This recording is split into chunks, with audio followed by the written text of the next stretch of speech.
Hola, ¿qué tal? Buenos días. Mi nombre es Fernando Benítez, docente de la universidad de la materia Enfermería Médica 2. Soy parte del grupo de docentes. Y bueno, el tema que vamos a ver el día de hoy es electrolitos. Bien, para empezar vamos a decir que hay distintos, varios y muchos tipos de electrolitos a tener en cuenta en el organismo, pero hoy nos vamos a centrar solamente en aquellos dos que son los más importantes y también diría vitales para prácticamente todo el normal funcionamiento del organismo, ¿sí? Estamos hablando del sodio y del potasio, ¿sí? Bien, partamos por la base de hablar sobre sus valores normales, ¿sí? En el caso del sodio, ¿sí? Los valores normales son de 135 a 145 mil equivalentes por litro, y en el caso del potasio, de 3,5 a 5 mil equivalentes por litro. Van a encontrar, según la bibliografía que consulten, eh, alguna diferencia de algún punto más, algún punto menos, pero a grandes rasgos estos son los valores eh, más aceptados, ¿sí? Por toda la comunidad médica. Bien, entonces, partamos por la base, ¿sí? Hablemos de sodio. ¿Cómo incorporamos el sodio a nuestro organismo? ¿Sí? Bueno, lo más común es a través de los alimentos, ¿sí? Un adulto ingiere en promedio de 6 a 5 gramos de sodio al día, ¿sí? Esto sin necesidad de agregarle sodio o sal de mesa común a las comidas, ¿sí? Porque recuerden que todos los alimentos tienen en mayor o menor medida ciertas cantidades de sodio, ¿sí? Entonces, la principal fuente es la sal común. Una vez en el organismo se absorbe en el intestino a través del proceso de digestión y se excreta por riñón y por la piel, es decir, a través de la orina y a través del sudor. Es el principal electrolito del líquido extracelular, y esto es importantísimo ya que el sodio es el que le va a dar esta característica al líquido extracelular, justamente de poseer líquido, porque esa es una de sus cualidades, es la de atraer y mantener el agua, y es fundamental para mantener el medio interno en condiciones normales en las cuales pueda ser viable la vida. Es sumamente importante para la transmisión de impulsos nerviosos y de las fibras musculares, eso lo vamos a ver más adelante, y es determinante para el volumen del líquido extracelular, por esto que les mencionaba recién, de que el sodio tiene la particularidad de atraer y retener agua, ¿sí? Entonces va a influir los niveles de sodio según aumenten y disminuyan, van a influir directamente en la cantidad de volumen de líquido que estemos hablando. Acá vamos a hacer la primera comparación de algo muy importante para tener en cuenta, ¿sí? Ustedes ya vieron líquido extracelular y vieron líquido intracelular, ¿sí? Bien, acá hay que diferenciar al sodio y al potasio en dos grupos muy importantes, ¿sí? El primero es tener en cuenta que el sodio es el principal electrolito en el líquido extracelular, ¿sí? Fíjense la comparación. En el líquido extracelular, los valores de sodio y los valores de potasio, ¿sí? En cambio, en el líquido intracelular, ¿sí? El electrolito que predomina es el potasio, ¿sí? Con valores mucho más elevados que en el líquido extracelular. Y, por lo contrario, en el líquido intracelular, el ion menos abundante es el sodio, ¿sí? Bien, entonces, tengamos en cuenta eso. Sodio es el ion más abundante en el líquido extracelular y el potasio es el ion más abundante en el líquido intracelular, ¿sí? Es decir, potasio adentro de la célula, sodio afuera de ella. Fíjense que los valores que nosotros tomamos de referencia, de valores normales, son los que coinciden con el líquido extracelular. ¿Esto a qué se debe? Bueno, cuando hacemos un estudio de laboratorio, un estudio de sangre, ¿sí? Lo que estamos midiendo es el plasma, es la sangre en sí, ya que no hay forma de poder introducirnos adentro de la célula para medir los valores. Entonces, lo que tomamos como referencia son los valores externos, es decir, los del plasma, es decir, los del líquido extracelular. Bien, Ahora, esos niveles de sodio, ese valor normal, ¿cómo se regula? Bueno, ya estuvieron viendo algo anteriormente respecto de los líquidos corporales, de cómo se puede regular tanto el agua como los electrolitos, ¿sí? Bien, el sodio se puede regular a través de las glándulas suprarrenales, a través de la aldosterona, ¿se acuerdan? Bien, se puede regular a través de la hipófisis, ¿se acuerdan? Con la producción de la hormona antidiurética. Y se puede regular mediante la piel, con la sudoración y a través del aparato digestivo según se reabsorba o elimine más o menos cantidad de sodio, ¿sí? Entonces, todos estos factores, ¿sí? Y funciones influyen de alguna manera u otra para que se reabsorba más o menos sodio, ¿sí? De la sangre, ¿sí? Y que se pueda ser eliminado, ¿sí? Entre otras cosas, a través de la orina, del sudor, de las heces, etcétera, ¿sí? Bien. La primera alteración de la cual les vamos a hablar es la hipernatremia, que como su nombre lo indica, es una concentración de sodio por encima, ¿sí? Por eso hiper, por encima de los valores normales, ¿sí? Es decir, por encima de 145.000 equivalentes por litro. Bien, en las personas sanas, ¿sí? Los riñones van a regular esa excreción de sodio de acuerdo a la ingesta. Es decir, cuanto más sodio consumamos, más sodio vamos a eliminar. Y por lo contrario, cuanto menos sodio consumamos, menos sodio vamos a eliminar y más sodio vamos a terminar reteniendo. ¿Sí? Bien, entonces, en la hipernatremia va a haber un exceso de sodio, ¿sí? Y vamos a tener retención de agua. ¿Esto a qué se debe? Bueno, porque una de las características del sodio, recuerden que es atraer y retener el agua. Entonces, si hay aumento de sodio, hay aumento de la retención de agua, ¿qué se va a producir? Un aumento del líquido extracelular y por lo tanto edema. ¿Sí? ¿Se entiende esto? El edema muchas veces es producido por un aumento del líquido extracelular porque hay un aumento de agua, porque hay un aumento de sodio. ¿Sí? Bien. Ahora, ¿qué patologías van a producir esta hipernatremia? Bueno, entre tantas otras, las más habituales, la insuficiencia renal, ¿sí? Cuando el riñón va perdiendo esa capacidad de eliminar tanto sodio como agua, ¿sí? Por problemas circulatorios, podemos encontrar que ese sodio y esa agua se acumula en otros espacios, por ejemplo, ¿sí? Y hace que aumenten los valores. Por una mayor producción de aldosterona, ¿sí? Que lo que va a hacer por consiguiente es aumentar la retención de sodio, y un aumento de los corticosteroides suprarrenales, es decir, hormonas suprarrenales que lo que van a hacer es aumentar la reabsorción de sodio. Bien, en los adultos mayores, ¿sí? Se suele encontrar siempre por lo menos uno o más trastornos de salud, ya sea circulatorio, hormonal o etcétera. Piensen en aquellas personas mayores de 60 años, cuántos problemas de salud pueden llegar a tener, ¿sí? Entonces tienen más riesgo de padecer alguna de estas alteraciones, ¿sí? Por el simple hecho de la edad, ¿sí? Del desarrollo. Bien, además, con la edad puede haber una disminución de la sensibilidad para el gusto de la sal, ¿sí? Esto no solamente depende de la edad, sino también lo pueden encontrar en personas jóvenes. Quizás a ustedes alguna vez le hayan pasado de que de tanto comer comida salada, las papilas gustativas se van acostumbrando a cierta cantidad de sal y hace que se pierda la sensibilidad. Entonces, por consiguiente, ¿uno qué hace? Siente que la comida le falta sal o no está salada y le empieza a agregar cada vez más cantidad, ¿sí? Eso es peligroso. Se puede encontrar en personas mayores y no tan mayores también, ¿sí? Por lo que aumenta el riesgo de padecer hipernatremia.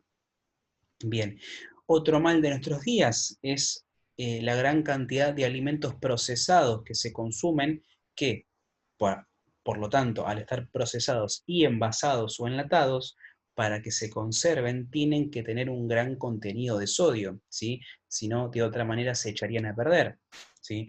Todos aquellos productos, alimentos que sean procesados o envasados o enlatados, para que se puedan conservar de una manera adecuada tienen que tener una gran cantidad de sodio, y eso ustedes lo pueden ver cuando agarran cualquier producto y leen la tabla nutricional. Fíjense y comparen la cantidad de sodio que tiene, ¿sí? Bien, este es otro de los factores de riesgo que nos predispone a padecer una hipernatremia en estos casos. Bien, ¿cuáles van a ser los signos y síntomas entonces de la hipernatremia? Bueno, son muy similares, casi iguales a los de la deshidratación, ¿sí? Ustedes piensen que al tener hipernatremia estamos teniendo una concentración de sodio, ¿sí?, hiperosmótica, es decir, vamos a tener más sodio que agua en nuestro organismo. Entonces, ¿el mecanismo de defensa cuál va a ser? Bien, producir los siguientes signos y síntomas: sed, lengua seca, la piel va a estar enrojecida, y esto se debe a un trastorno de la circulación, que al haber más sodio hay más retención de agua y por lo tanto hay un aumento del volumen sanguíneo, ¿sí? Entonces la piel se va a ver enrojecida. Por el mismo problema circulatorio va a haber un aumento de la temperatura, puede haber manifestaciones neurológicas, y acá hablamos de, por ejemplo, alteraciones de la conciencia como el letargo, ¿sí? Puede haber también desorientación, puede haber irritabilidad, puede haber desorientación por parte del paciente. Lógicamente vamos a tener oliguria y o anuria, ya que el riñón, al no estar filtrando ni procesando la sangre, no produce ni elimina orina, ¿sí? Vamos a tener taquicardia, y en los casos más graves también podemos tener convulsiones. Bien, ¿cuál es el tratamiento para la hipernatremia entonces? Bien, el tratamiento va a ser reducir gradualmente, y esto es muy importante, el nivel de sodio, ya que si se hiciera en forma rápida, el plasma quedaría hipoosmótico, lo que provocaría edema cerebral, entre los peores escenarios que nos podamos imaginar. Es decir, ¿cómo hacemos para bajar los niveles de sodio? ¿Sí? Bien, lo ideal sería que el paciente lo elimine por sus medios, pero si tenemos un problema renal que nos impide orinar, la solución puede ser aportarle más líquido al paciente para disminuir de esta forma la concentración de sodio. Ahora, ese pasaje de líquido tiene que ser de forma gradual y lento, ya que puede producir lo contrario, ¿sí? Y que el plasma se vuelva hipoosmótico, es decir, que se produzca edema y por consiguiente la muerte de las células, ¿sí? Bien, continuemos. La condición opuesta es la hiponatremia, ¿sí? Es decir, los niveles de sodio por debajo de lo normal. ¿Qué nos puede llevar a esta condición? Bien, puede haber una pérdida excesiva de sodio, ¿sí?, o por exceso de volumen de agua. Es decir, o estamos perdiendo sodio por algún lado y no nos estamos dando cuenta, o bien estamos aumentando el volumen de agua, ¿sí?, y por diferencias osmóticas terminamos en una hiponatremia, ¿sí? Entonces, ¿qué nos puede llevar a esta condición? Bien, causas gastrointestinales, ¿sí?, que por ejemplo no se reabsorba sodio, o bien que se elimine a través de una diarrea, por ejemplo, ¿sí? Por causas renales. ¿Qué quiere decir esto? Que los riñones estén filtrando de mala manera y estén eliminando mayor cantidad de sodio que la que deberían. La formación de un tercer espacio. ¿Qué es esto? Un tercer espacio hace referencia a todos aquellos pequeños espacios o cavidades que no cumplen una gran función vital en el organismo, pero que sin embargo estén ahí, ¿sí? Por ejemplo, el espacio pericárdico, el espacio pleural, el espacio peritoneal. Son espacios donde hay pequeñas cantidades de líquido, pero que por alguna condición u otra puede haber una gran acumulación de ese líquido, ¿sí? Pensemos, por ejemplo, en el espacio peritoneal cuando tenemos una ascitis. Si alguna vez lo vieron o lo pueden buscar, se van a encontrar con una persona con un abdomen globoso, mucho más grande, por una gran acumulación de líquido en ese espacio. Bien, eso es lo que se conoce como tercer espacio, ¿sí? Cuando hay un aumento del tercer espacio, ese espacio se llena tanto de agua como de electrolitos, entre ellos el sodio. Entonces, al haber una gran acumulación de sodio y agua en este espacio, hace que bajen los niveles de sodio en el plasma. Por mal uso de diuréticos, ya vamos a ver más adelante que hay ciertos diuréticos que lo que producen es que además de eliminar agua, también se eliminen ciertos electrolitos, como el sodio o el potasio, ¿sí? Entonces, un mal uso de ellos puede producirnos que eliminemos más cantidad de sodio que la que necesitamos.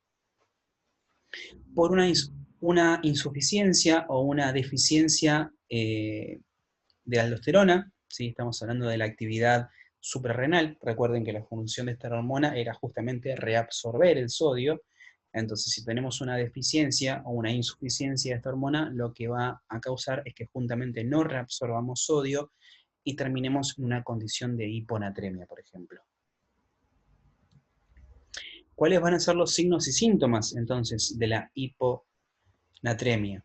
¿Sí? Anorexia, podemos tener náuseas y vómitos, vamos a tener calambres musculares por la función que el sodio desempeña, ¿sí? En todo lo que es el impulso nervioso y muscular.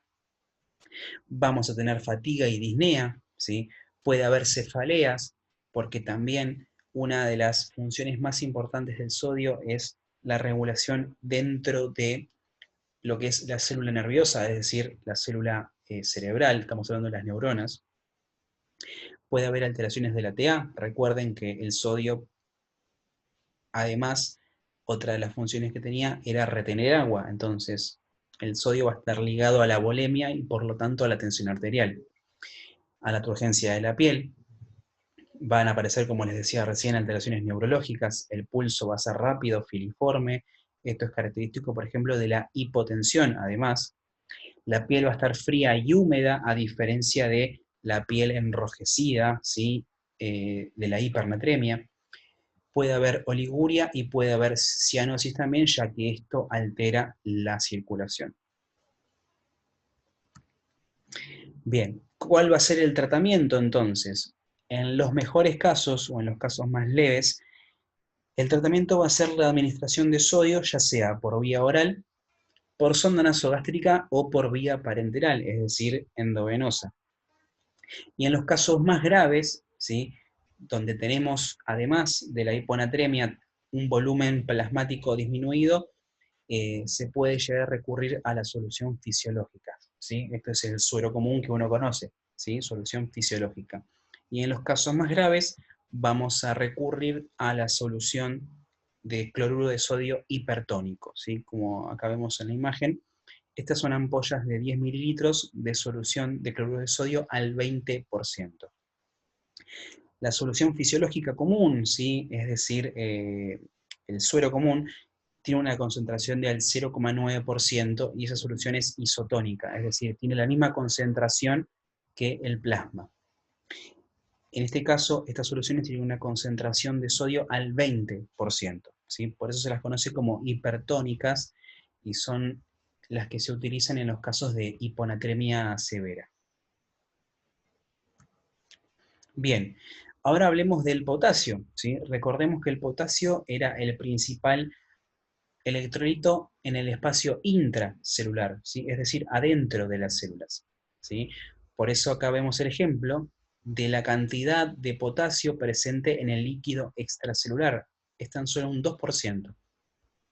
Todo el resto del potasio se encuentra en el espacio intracelular y dentro de las células, especialmente se encuentra dentro de las células del músculo cardíaco, las células del músculo esquelético, las células hepáticas y los hematíes, es decir, los glóbulos rojos. Pero recuerden siempre, el potasio se encuentra dentro de las células.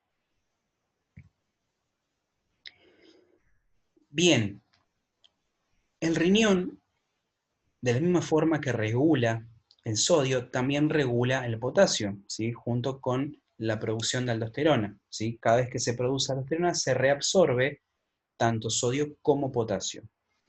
Se elimina por las heces, es decir, la materia fecal, y por la orina también.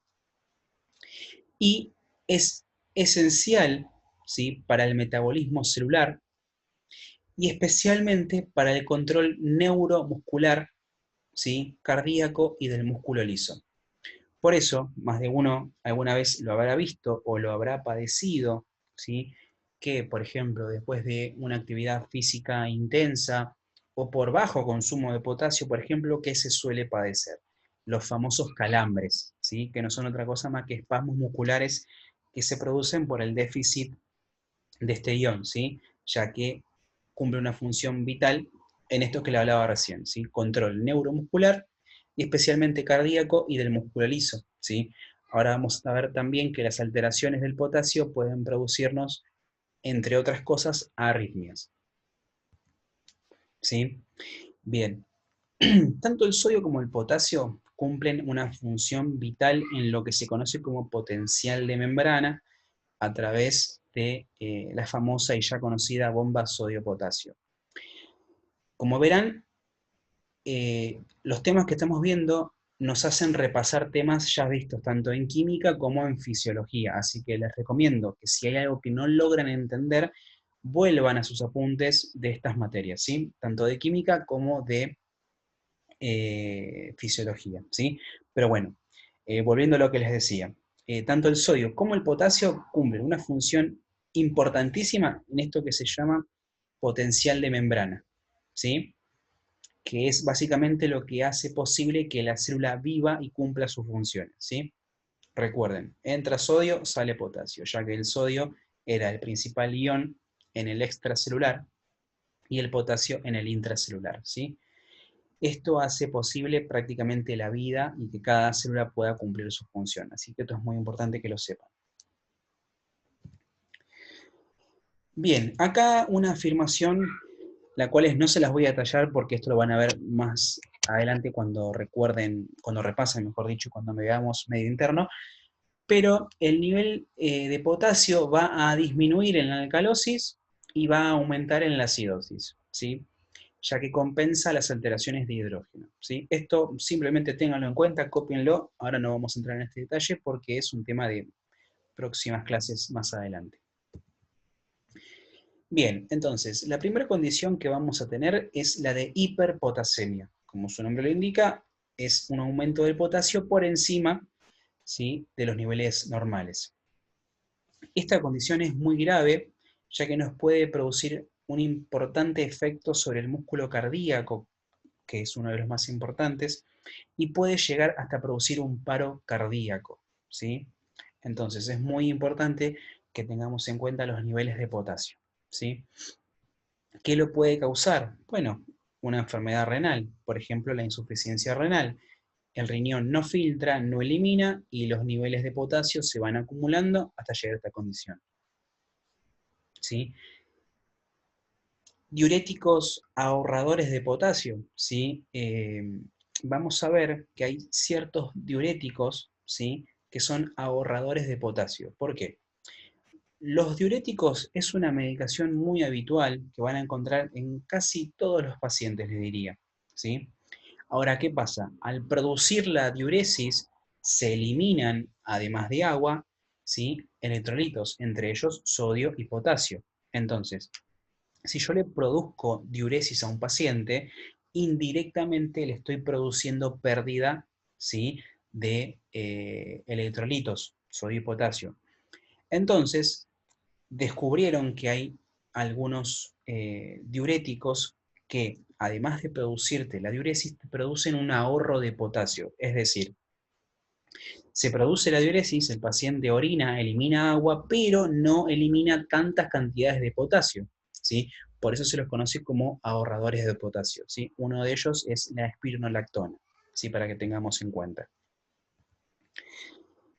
Entonces, puede ser una causa, ya que si el paciente está ahorrando y reabsorbiendo potasio, nos puede producir una hiperpotasemia, ¿sí?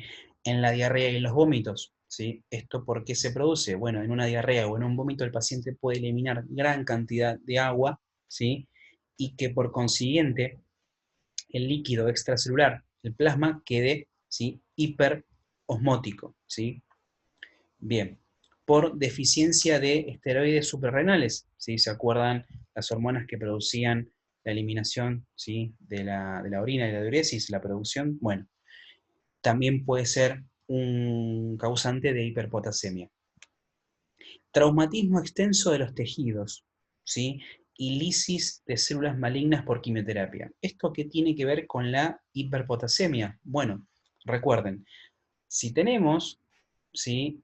Eh, dijimos que el potasio era el principal ion dentro de las células y el sodio era el principal ion fuera de las células. Bueno, pensemos qué pasa si una célula se muere, ¿sí? Se destruye su membrana y termina por morir. Todo el contenido del interior de la célula se va a volcar al exterior, es decir, al líquido extracelular.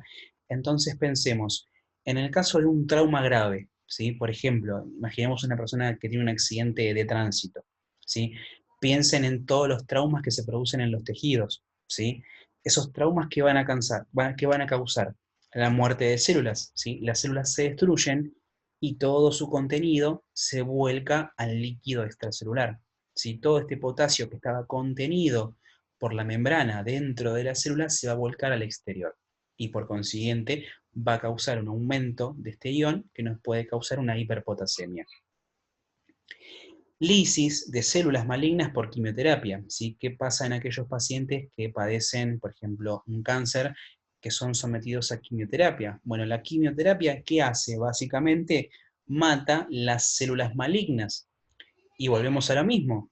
En el interior de las células, ¿qué tenemos? Gran cantidad de potasio. Entonces, al producir la muerte de esas células malignas por quimioterapia, todo el potasio contenido en su interior se vuelca, ¿sí?, al líquido extracelular. Entonces, estas son causas muy habituales, ¿sí?, que pueden producir un aumento de potasio y por consiguiente una hiperpotasemia. Otros casos pueden ser infecciones graves. Por lo mismo, en una infección, ¿qué suele pasar? Nuevamente lo mismo, muerte de células. Síndrome de Cushing, ¿sí? ¿Qué es esto? Si no lo vieron, bueno, es una enfermedad que se caracteriza por distintas alteraciones suprarrenales en cuanto a la producción de hormonas. Entonces, por consiguiente, ¿qué nos va a causar? Un aumento de potasio. Diabetes mellitus, lo mismo. En la diabetes, ¿qué sucedía? Teníamos deficiencia de insulina, entonces esta célula que habitualmente trabaja con oxígeno y glucosa proveniente de su exterior, ¿quién introducía ese oxígeno y esa glucosa dentro de la célula? La insulina.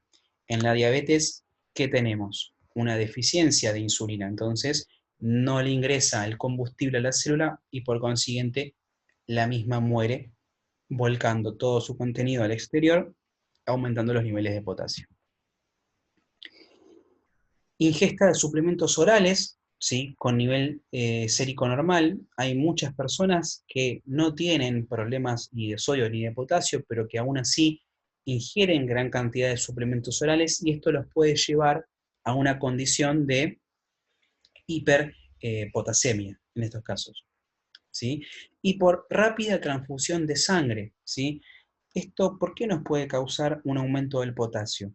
Bien, recuerden que los hematíes o glóbulos rojos eran células.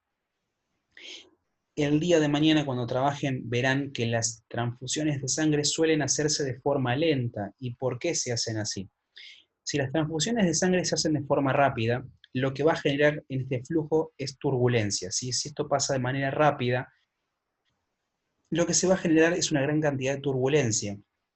Entonces, estos glóbulos rojos van a impactar contra las paredes de las venas, ¿sí?, y de los vasos, y al impactar se van a romper.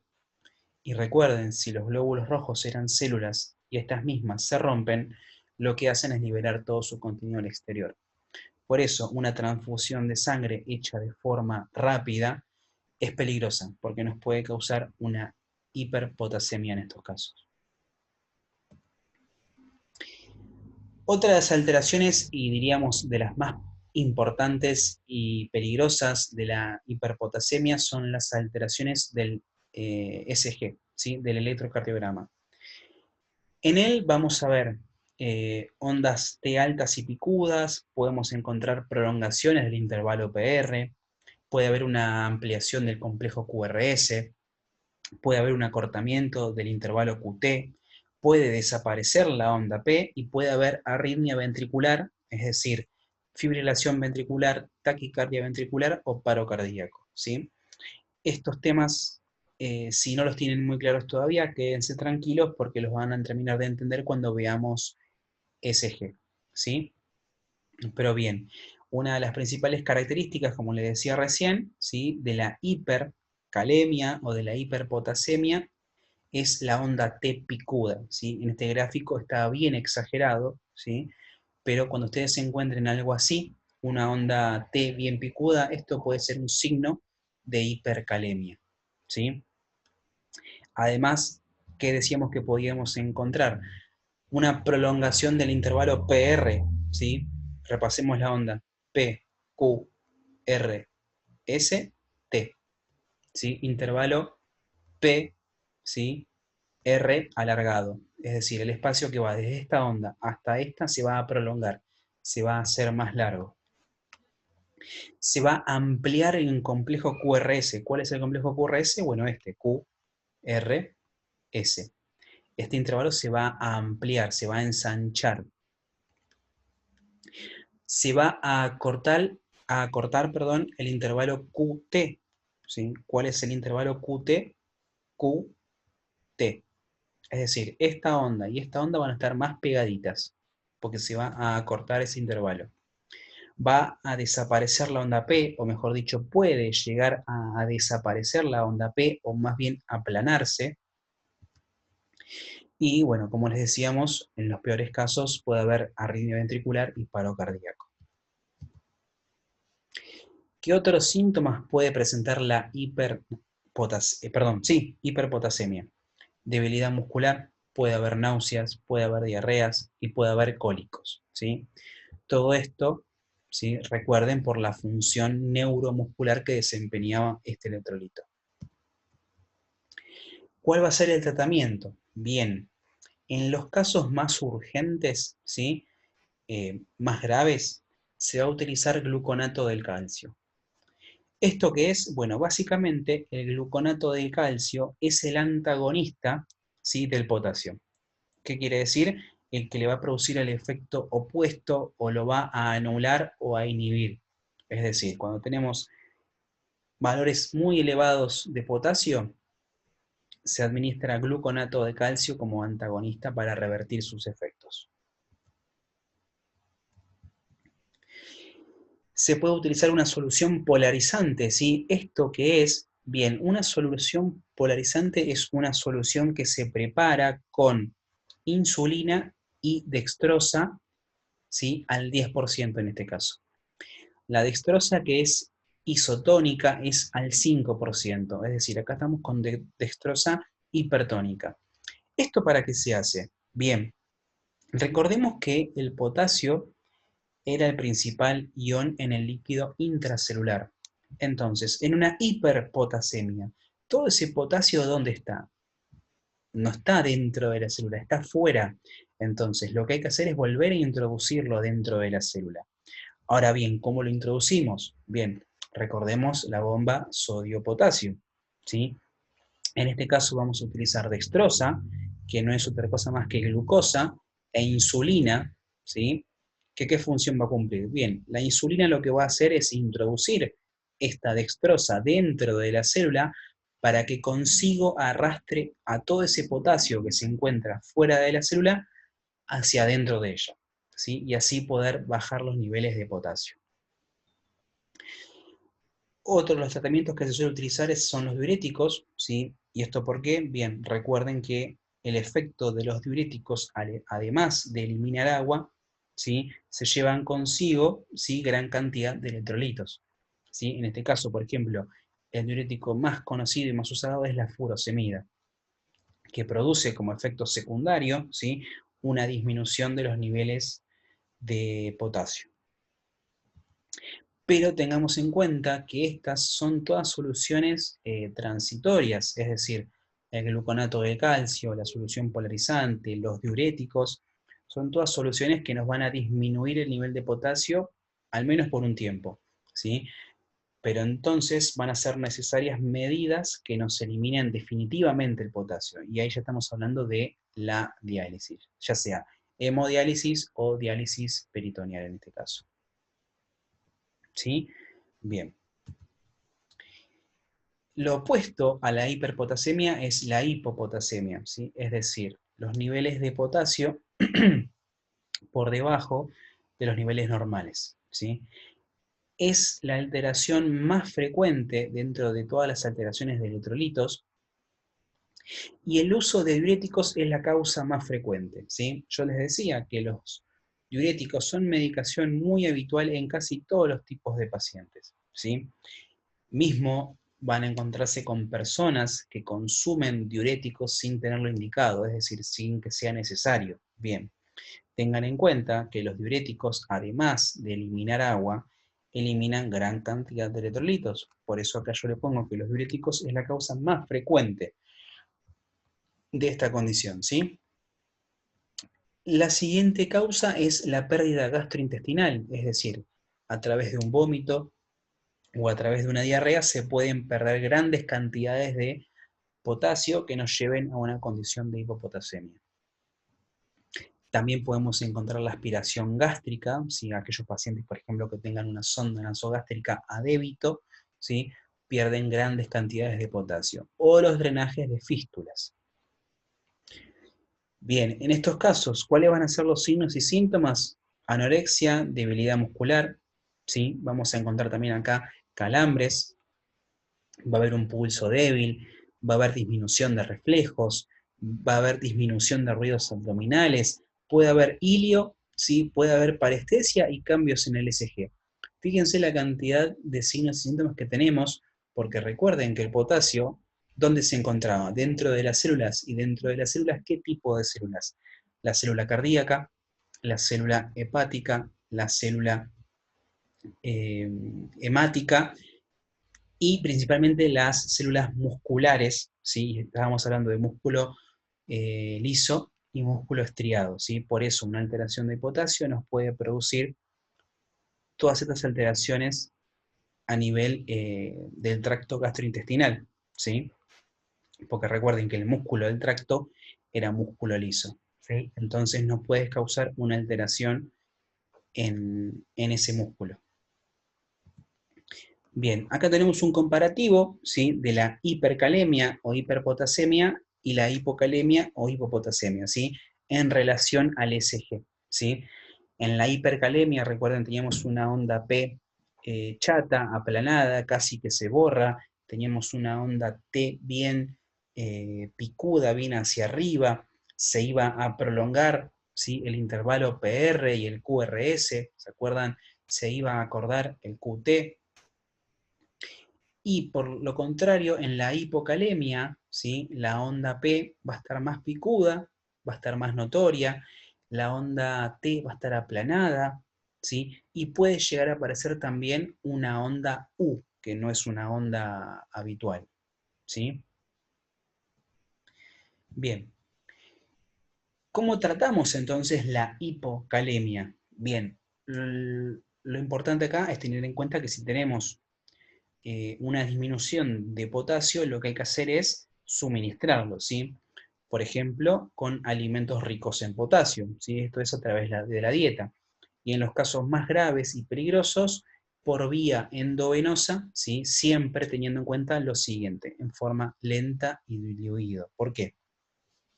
Recuerden todas las alteraciones que nos podía producir una hipercalemia, y recuerden todas las funciones en las cuales se desarrollaba el potasio, ¿sí?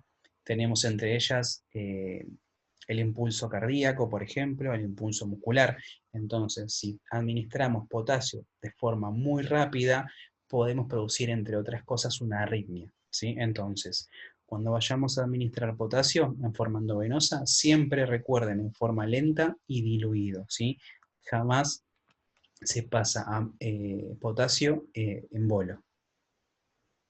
Hay que tener en cuenta la diuresis, ¿sí? Antes de administrar potasio, porque si uno administra grandes cantidades de potasio a un paciente que no está orinando, ¿qué va a pasar con ese potasio? Se va a empezar a acumular en el organismo y podemos pasar de una hipopotasemia a una hiperpotasemia, ¿sí?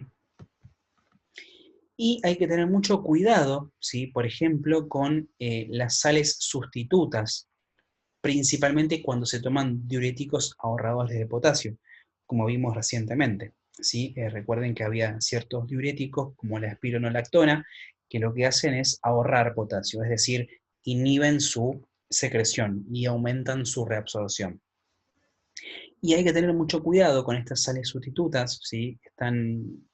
Están de moda últimamente aquellas sales que son de color verde, con una onda light, donde supuestamente reducen la cantidad de sodio, cosa que es verdad, pero ese sodio tienen que reemplazarlo con algo, ¿sí? Y si ustedes pueden leer bien las etiquetas de estas sales, pasan de ser cloruro de sodio a ser cloruro de potasio. Es decir, reemplazan esa cantidad de sodio por grandes cantidades de potasio. Entonces, estas sales pueden ser un tanto peligrosas, ya que reemplazan todo el sodio que le sacan por grandes cantidades de potasio, ¿sí? Entonces, mucho cuidado con estas sales, que si bien a veces parecen que son más saludables y son más beneficiosas y demás, tengan en cuenta que si sacan de un lado tienen que agregar de otro, ¿sí? Y en este caso, lo que tenemos a costas de una disminución del sodio es un aumento del potasio. Bueno, eso es todo. Espero que les haya gustado la clase, espero que la hayan disfrutado y por sobre todo espero que la hayan entendido. Recuerden todas las dudas que tengan, consultarla con sus tutores.